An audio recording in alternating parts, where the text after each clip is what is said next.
has laid on my heart for you guys today. So let's go ahead and pray. Lord, I thank you for this day, and I praise you, God, that even though we have technical difficulties with air conditioning or technology or anything like that, God, I pray that you will just be in the midst of this place. God, that you will make your word known and that you will plant seeds in our hearts today, God, that we will take with us to use as we leave this place and go tell others about you. And God, I pray that you will just speak through me. Let these words that I say be from you, God, for your glory and for your kingdom. In Jesus' name, amen. Amen. So, today, I struggled with the title of this message because I'm not super clever when it comes to stuff like that. So, it's one word, and that one word is hope. I wanted to talk to you guys today about hope. I flip-flopped between two different things that I really wanted to talk about, and I felt like God wanted me to talk about hope today. Especially after all the stuff that you have probably heard over the last couple of weeks of like all these celebrities that have, committed suicide, or of just different things of people just giving up hope. And today I want to talk to you guys about how we have this hope that is stronger and never-ending than anything that this world can offer us. And so I want to start out with a little bit of, an illustration, a story, I don't know. I was thinking about false hope, because things of this world will offer you false hope. They'll tell you it's true, they'll tell you it's good, they'll sell it to you hardcore, but it's not that awesome. And it made me think of, and you're going to laugh at me because this is what I talk about a lot, but it made me think of Disney. Okay, so for those of you that know, I'm from Orlando. I was born and raised, so I've been to Disney a lot. And when you live in Florida, especially Orlando, they don't inundate you with commercials like they do here, because you could drive like a mile down the road and there's billboard after billboard after billboard of every theme park there. And so when I moved here, I noticed all the commercials for Disney and Universal and SeaWorld and all that stuff, especially Disney. Okay, so I've been to Disney a lot. And this is a still picture from one of the commercials that they play on TV. Isn't it awesome that you can skip through Magic Kingdom with Mickey and Minnie? Isn't it so cool? Right? I love Disney, first of all. Let me say this. I am not hating on Disney, but I'm going to give you the real picture, okay? This is the cutest little family, and I love this picture. But this is the biggest false hope thing I've ever seen in my life. Okay, can you hit the next slide for me? That is what you will see when you go to Magic Kingdom, okay? All right, and it's not just that. You're there with thousands and thousands and thousands of people, and even on a slow day, let me give you a picture.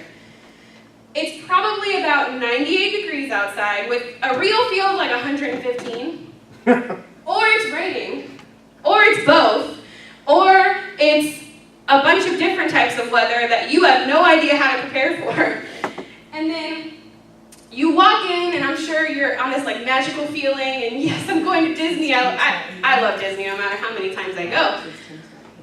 But as soon as you get to about right here, this is called Main Street, okay? This takes you right to the castle. As soon as you get about here, this is where everybody decides that they're going to stop and take a beautiful picture, okay? And then, after that, you just gotta start pushing your way through people. Because people think that they are entitled to their little spot on Main Street to take a picture in front of this castle. And then after the heat gets to you for a little while, and after you get irritated by the thousands of people that you gotta push through, your day doesn't end up so magical.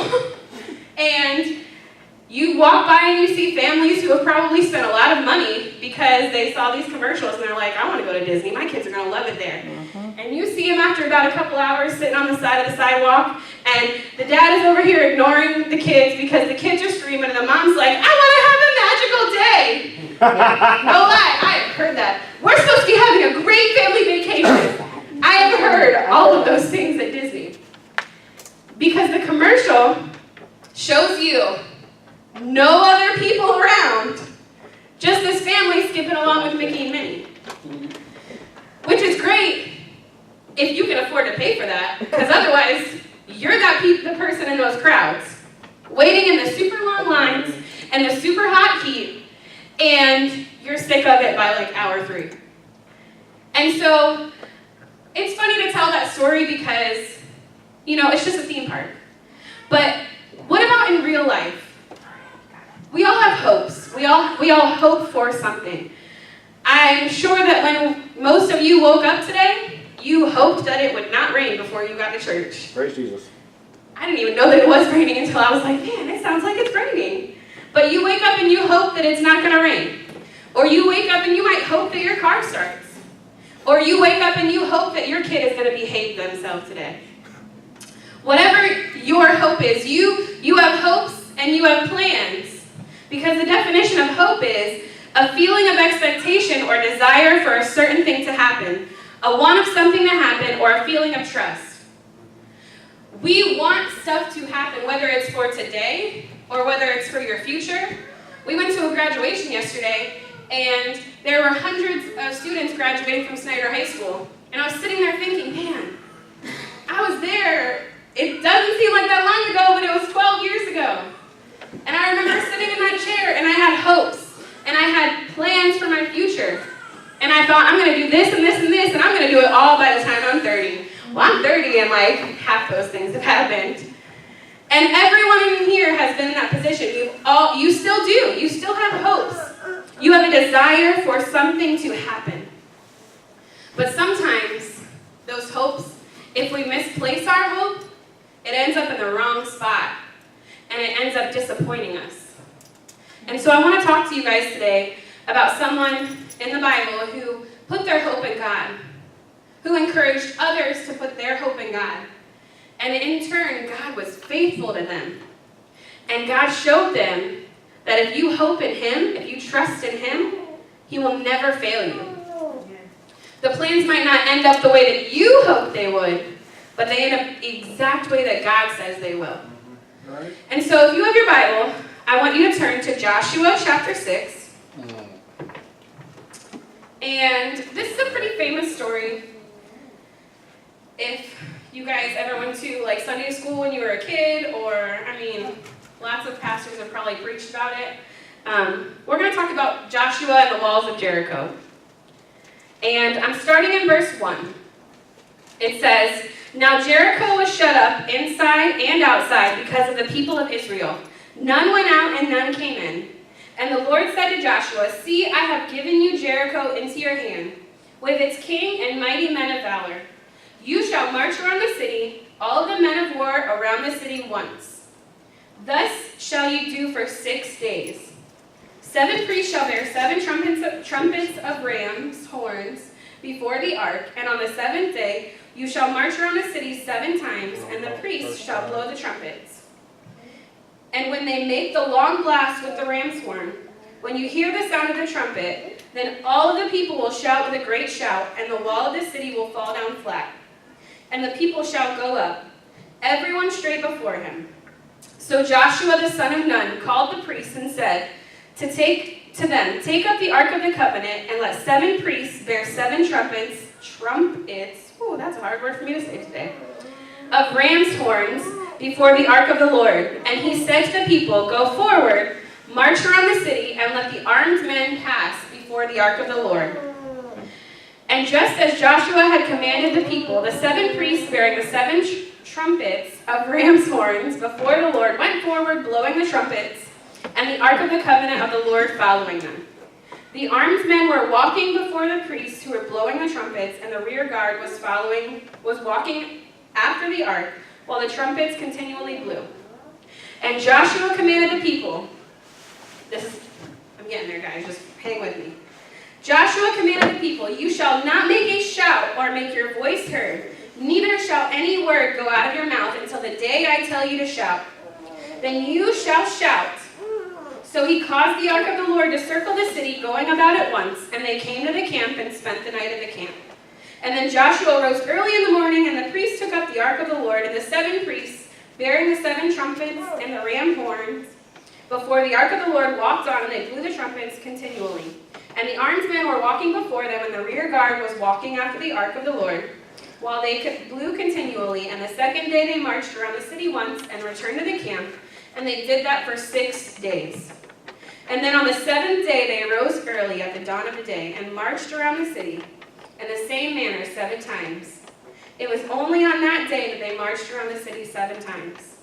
And that 7th time, when the priests had blown the trumpets, Joshua said to the people, "Shout, for the Lord has given you the city. And the city and all that was within it shall be devoted to the Lord for destruction." So, weird story to talk about hope, right? But I want to give you a little backstory for those of you that might not be familiar with this. So,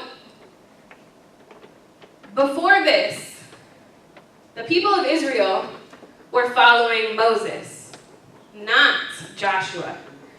And they were enslaved in Egypt, and God brought them out of Egypt, out of slavery, to come to this, where they're at right now, to the Promised Land. And what happened is that they decided that they were going to grow to complain and and make a cow out of gold and all kinds of different stuff. And so they ended up wandering around the wilderness for 40 years. And a lot of people that had ended up leaving Egypt didn't even get to see this Promised Land.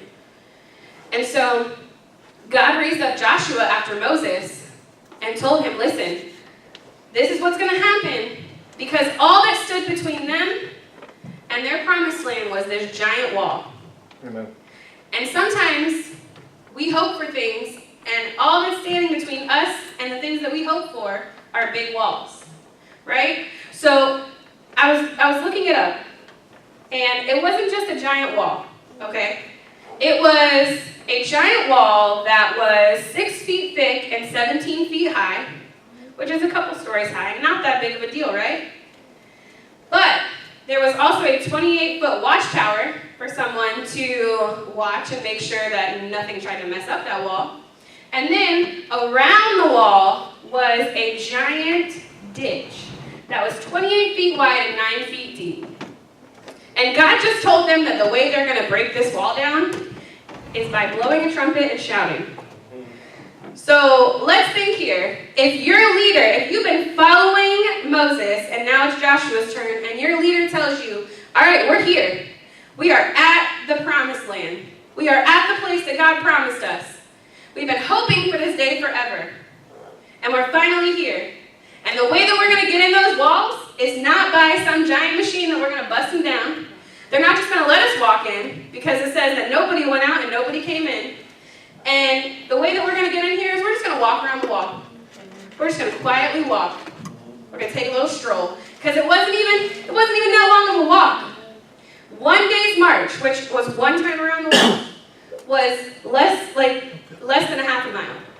It wasn't that long. And so, as soon as the 7th day is over, God's going to break the wall down for us. Now, I want you to imagine if somebody told you that.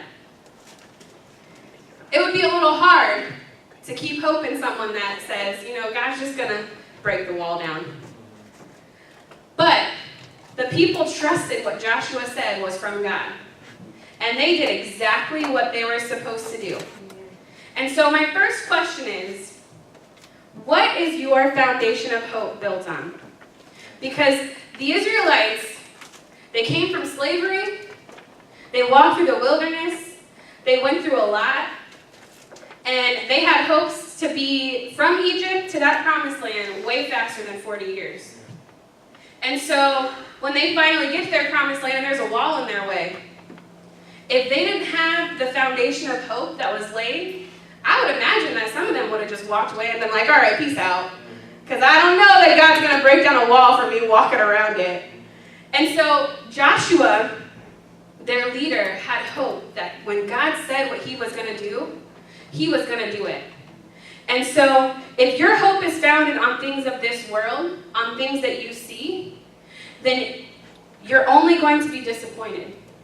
Because if their hope was founded on just the giant wall, like I can't make it, I can't do it, it's a hopeless situation, then it would have never fell.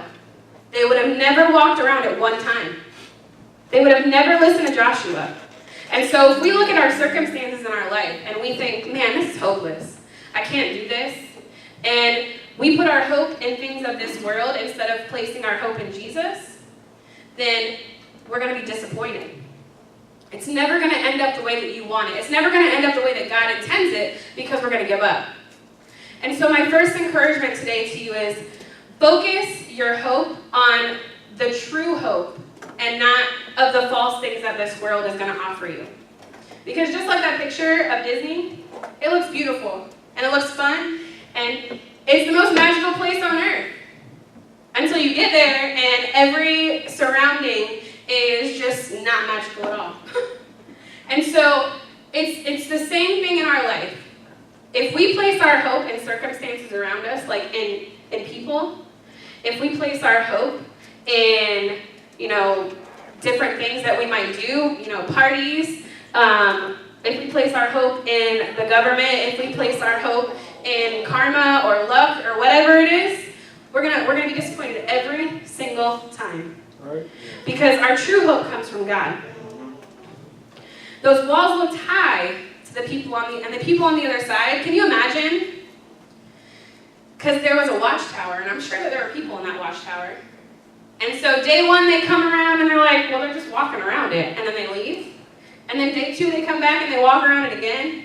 And day 3, and then day 4, and then day 5. I would imagine that they thought they were stupid.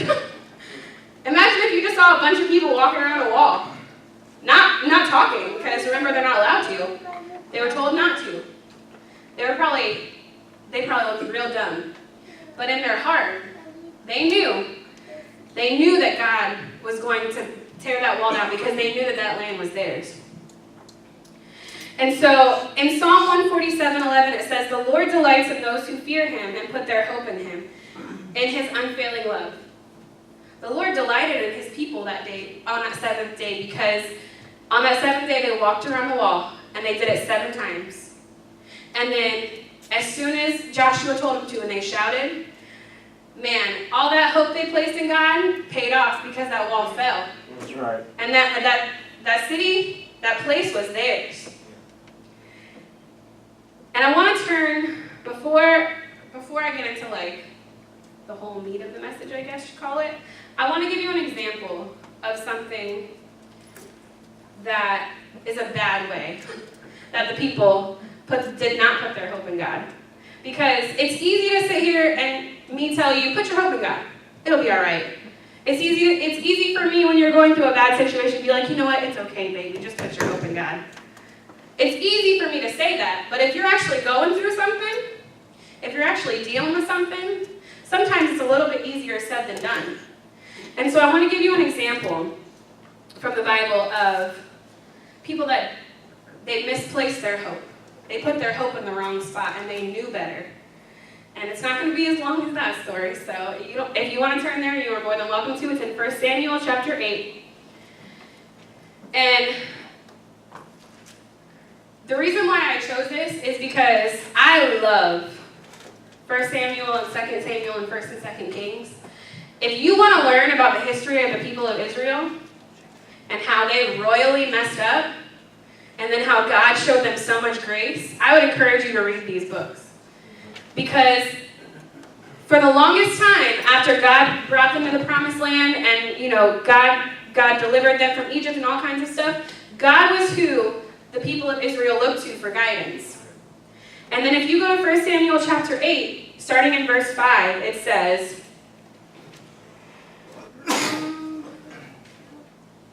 hold on one second. Okay, so the people of Israel are telling Samuel, saying, "Behold, you are old, and your sons do not walk in your ways. Now appoint for us a king to judge us like all the nations." But the thing displeased Samuel when they said, "Give us a king to judge us." And Samuel prayed to the Lord, and the Lord said to Samuel, "Obey the voice of the people as they say to you, for they have not rejected you. They have rejected me from being king over them." Now, why is this such a disappointment? It's because the people of Israel decided that they lost their hope in God. They couldn't see God. They couldn't see God like they could see a king, so they said, "Give us a king like they have." And how disappointing it is to God, because God was their king.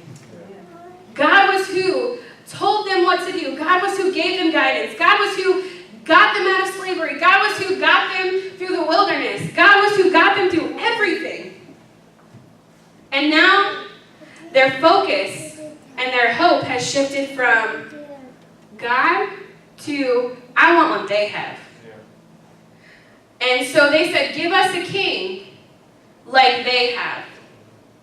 And so if you keep reading, I'm not going to read because it's like books and books, but if you keep reading, king after king after king, there was only a handful that were good.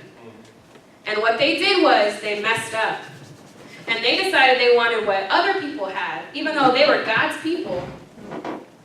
They needed God, they didn't need a king. They decided that they wanted their own king like everybody else, and those kings were terrible. They treated them bad, and they brought their nation to ruin. Their nation, it ended up splitting, and then they ended up being taken captive. And so, my question for this is, where is your hope focused? Because if you lose hope in God, if you lose hope in Jesus, and you turn into something else, then you're going to end up like these people in 1 Samuel. And it's going to end up like, I want what they have. God, you're not good enough for me anymore because you just failed me too many times. I can't do it with you anymore because where are you? You're not giving me what I want. You're not giving me my desires. You're not giving me my way. And so now I want what they have. So where is your hope focused? Because if it's not focused in the right spot, just like if it's not founded in the right spot, you're going to be disappointed. Because if you keep reading, all these kings that these people thought they wanted were real disappointing. Yeah. There was maybe 4 or 5 that pleased God. The rest of them were terrible. And so we have to keep our hope focused in the right spot. Because if we look around and we want what other people have, and we hope in other things of this world, it's not going to end up good. It's not going to end up well for us. I mean, I guess according to the world's standards, it might end up well. But according to God's standards, it might not. And so, I want to encourage you to think about when you hope for something. When you think about the desires of your heart, I mean, you think about the things that you want for your life, for your kids' lives, for your family, for whatever. Where is your hope? Where is your desire? Because remember what I said, hope is a desire for a certain thing to happen, a feeling of trust. What is the desire for your life?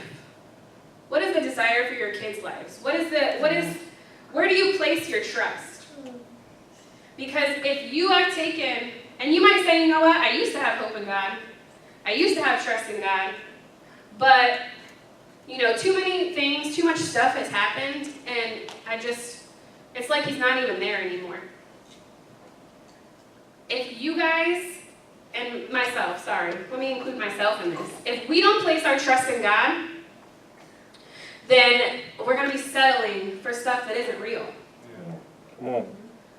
Never settle for fake hope. Amen. When there's real hope that you can run to, that you can trust in. That's right. Because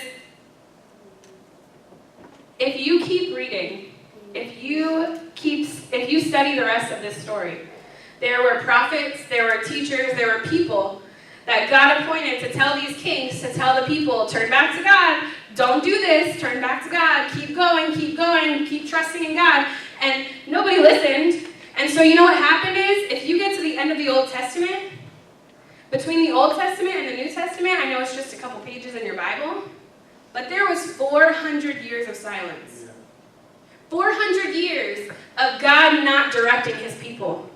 400 years of people probably wondering what's going on here because they didn't want to listen. They didn't want to follow God. They didn't want to put their hope and their trust in God. But I want to say this to you because God's grace is so wonderful that even after 400 years, after generations had come and gone and people had never heard from God, Jesus shows up. Because hope has a name. That's right. Amen. Hope has a name, and his name is Jesus. That's right. And even after the people of Israel screwed up. The people of Israel messed up so royally. And if it was me and I was God, I would have been like, all right, we're done here. Like, I would have been like, just wipe them all out. Because they don't want to listen. And we're the same way too. That's right. I sit here and I read this book. And when I read Kings, because I've studied Kings a lot, it's a really interesting book to me. When I've studied the book of 1st and 2nd Kings, I sit here and think, what an idiot. Why would you do that? It's like watching a scary movie and you're like, don't go upstairs. Don't go up the stairs. They're going to go up the stairs because they're stupid. Like, it's like that. It's like I can sit here and I can read this, or I can watch a movie and be like, don't do it. Don't do it. It's such a bad idea. Like, please, just do the right thing.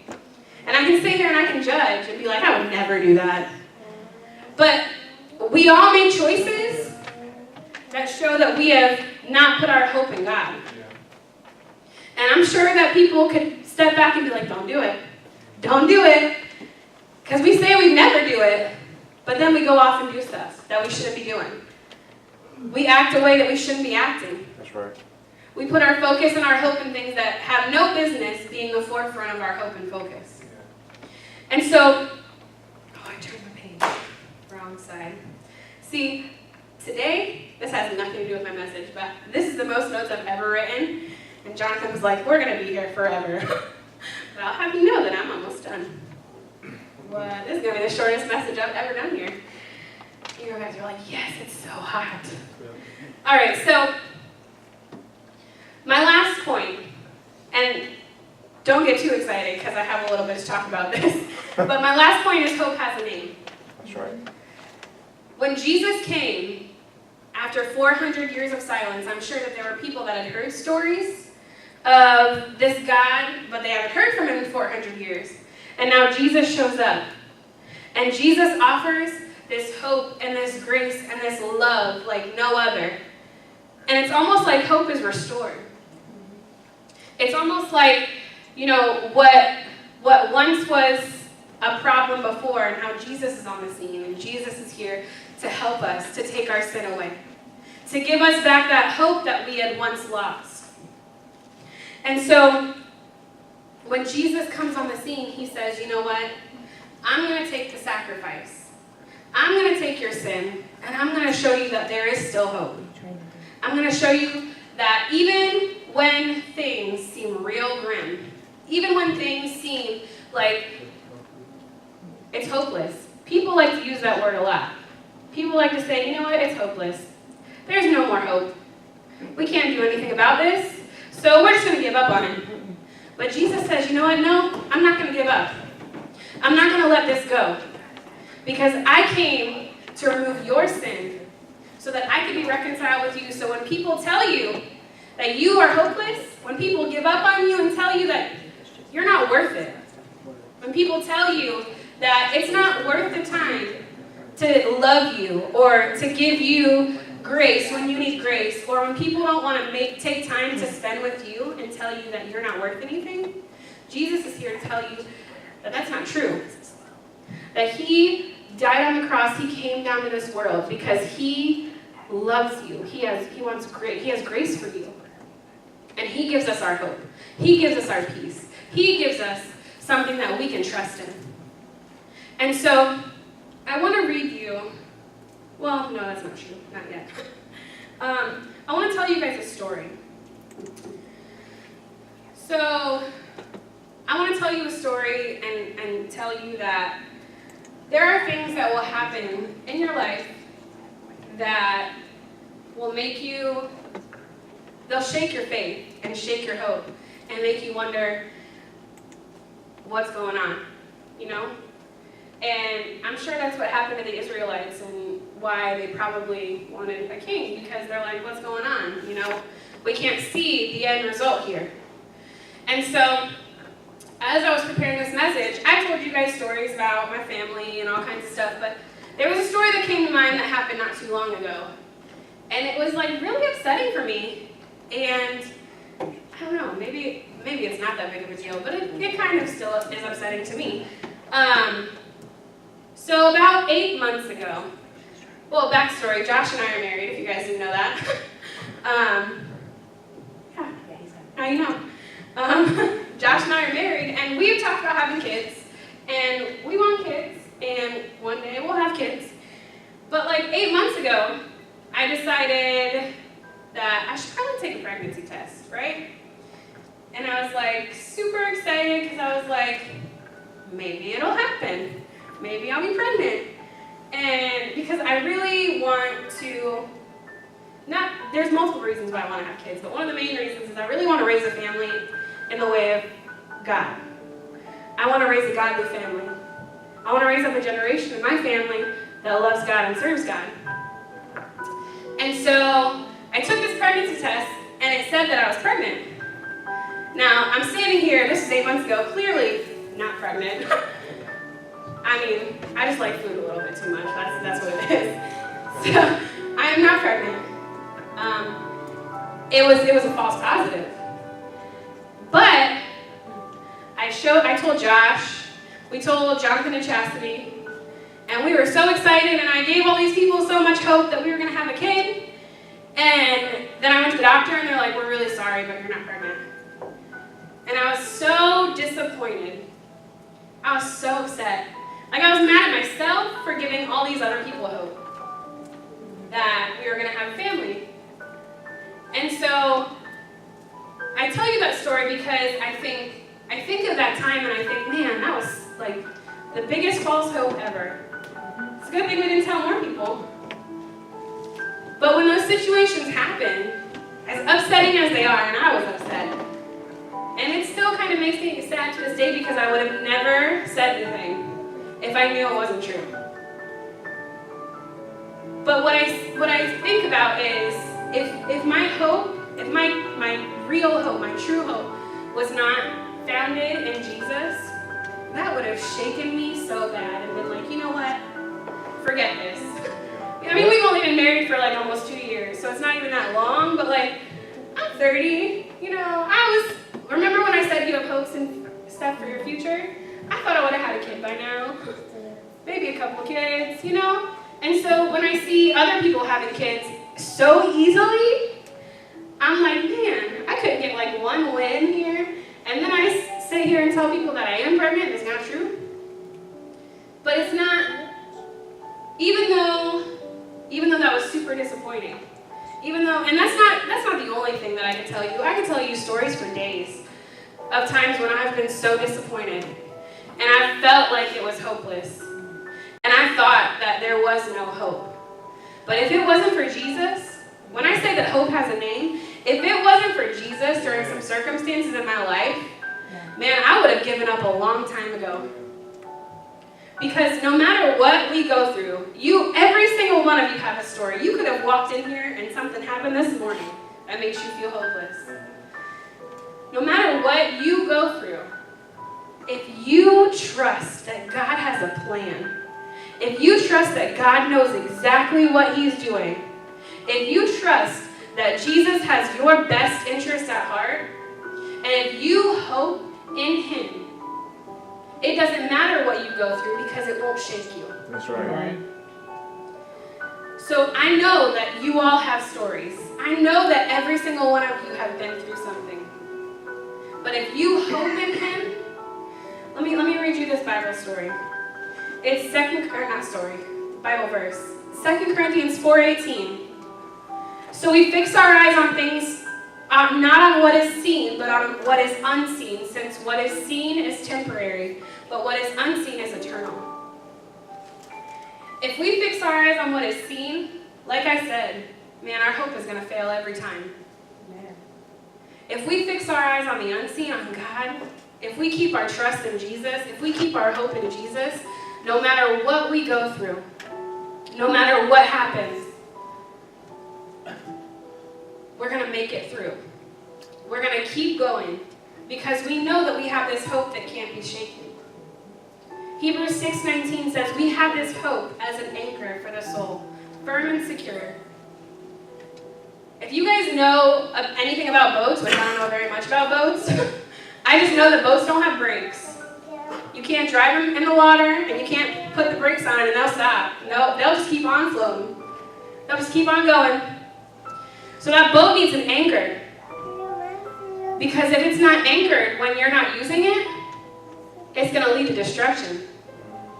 That's right. If a boat doesn't have an anchor on it to hold it down when it's not being used or when you don't want it to move, it's going to keep on floating. And who knows what it'll float into. We have hope as an anchor for our soul. Jesus is our anchor. That's right. So that when life starts storming up and starts throwing us all this crazy stuff, our boat, our soul, is still anchored in Jesus, and we're not going anywhere. Because our anchor is not moving. Jesus is not budging when you have a bad day. That's right.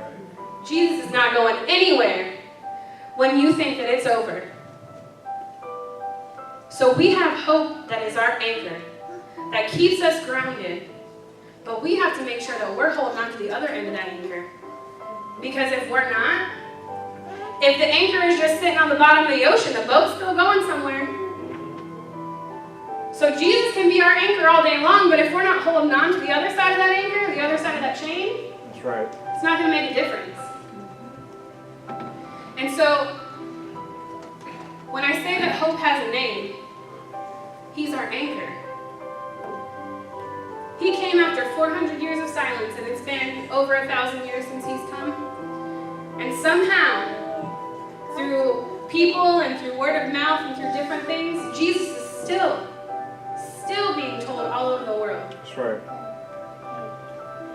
You know why? Because he's real and because it's true and because he is alive today to show you that he is your hope. Yeah. I want to read you this story.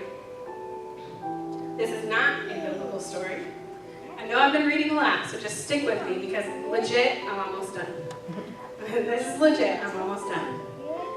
When I read this story, it kind of tore me up a little bit because it just reminded me of the Father that we have. So I want you to hear this story.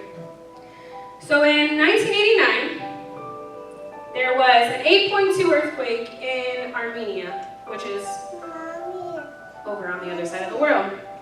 And it killed over 30,000 people in less than 4 minutes. In the midst of utter devastation and chaos, a father left his wife securely at home and rushed to the school where his son was supposed to be, only to discover that the building had been flattened as a pancake. After the traumatic initial shock, this man remembered the promise he made to his son that no matter what, I will always be here for you. And as tears began to fill his eyes, he looked at the pile of debris that once was the school and it looked hopeless. But he kept remembering his commitment to his son. And he began to concentrate on where his son walked to school each morning. Remembering his son's classroom would be in the back right corner of the building, and he rushed there and started digging through the rubble. And as he was digging, other parents arrived, clutching their hearts, saying, "My son or my daughter." And other well-meaning parents tried to pull him off of what was left of the school, saying, "It's too late. They're dead. You can't help. Go home. Face reality. There's nothing that you can do. You're just going to make things worse." And to each parent, he responded with one line and said, "Are you going to help me now?" Yeah. And then he proceeded to dig for his son, stone by stone. And when the fire chief showed up and tried to pull him off the school debris, saying that there's fire breaking out and explosions happening everywhere, "You're in danger. We'll take care of it. Go home." And he turned around and said, "Are you going to help me now?" And the police came and said, "You're angry and distraught. It's over. You're endangering others. We'll take care of it. Just go home." And no one helped. And he proceeded because he needed to know if his son was dead or alive. So for 36 hours, he digged, and he digged, and he did, and he'd keep going. And on the 38th hour, he pulled back a boulder and heard his son's voice screaming for him. And he heard, "Dad, it's me. I told the other kids not to worry, and I told them that you were alive and that you'd save me. And when you saved me, that they'd be saved. And you promised that no matter what, you'd always be there for me. And you did it." And he saved not only his son, but he saved 14 other kids. You see, when situations look hopeless, people will tell you, "Just give up. Just keep on moving. Nothing's going to change. When a situation in your life looks like there is nothing going to change, and that is hopeless, you have a Father who is digging after you through all your stuff because He wants you in a relationship with Him. He wants you to be with Him. He wants to make sure that you're okay. He wants to make sure that you're not crushed and suffering under your problems. Problems that we make ourselves, problems that we bring up ourselves. And when people tell us that that it's hopeless, that we can't fix it, there's nothing that you can do. God turns around to those people and says, are you going to help or are you just going to let me help them? Your Father is coming after you. Jesus is coming after you to tell you that there is still hope. It's not hopeless. Your life isn't over. Even though doctors or people or whoever might tell you that it's over, it's not over. It's not hopeless. Hope is not lost. As long as you are still breathing, as long as your heart is still beating, and as long as you still trust in God, and as long as you still keep looking to Jesus, hope is not over. Amen. Hope is not gone. That's right. So through all the stories that I read tonight, it's not you through tonight. Sorry. Through all the stories that I read today, the Bible stories, that story, I want you to walk away with one thing. And know that no matter what you're dealing with, it's not gone. Hope is not gone. It's not hopeless. It's not over. It's not over until God tells you that it's done. That's right. So keep pushing forward. Keep moving forward. Keep looking to God, who is the source of our hope. Right. Because if we don't keep our eye on God, if we don't keep our eye on Jesus, it'll be real easy to want what other people have. It'll be real easy to let go of His hope and move on to hope that doesn't really do anything for us. And so with that, I want to pray, but at the same time, I also want to pray for you guys, like personally pray for you, have the different leaders here pray for you if you need it, because like I said, I was going to talk about something else, but I just felt like, we're so inundated with like social media and different things on TV and stuff that we see all these celebrities that have given up hope and they've just lost their hope and they decided they're going to end their life. And I feel like when the media overdoes stuff like that, not that it's their fault that that person did that, but like when they just continually play stuff and when we continually share stuff, that it makes us wonder where our hope is.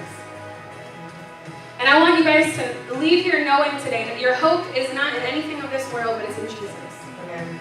And so I'm going to pray, and then I want to ask you, if you feel like you have lost all hope, if you're hopeless, or if you feel like you're almost at the end of it, like there's not much left, or if you just need to pray at all for something, I'm gonna encourage you after I'm done praying to come up here and we'll pray for you, because it's not over until God says it's over. That's right. And you're all still here, so guess what? That means it's not over. That's right. That means you got to keep trying, keep going, keep putting your hope in God. So let's go ahead and pray, and then I'll ask you guys to come stand up here if you want. Let's go ahead and pray. Lord, I thank you for this day.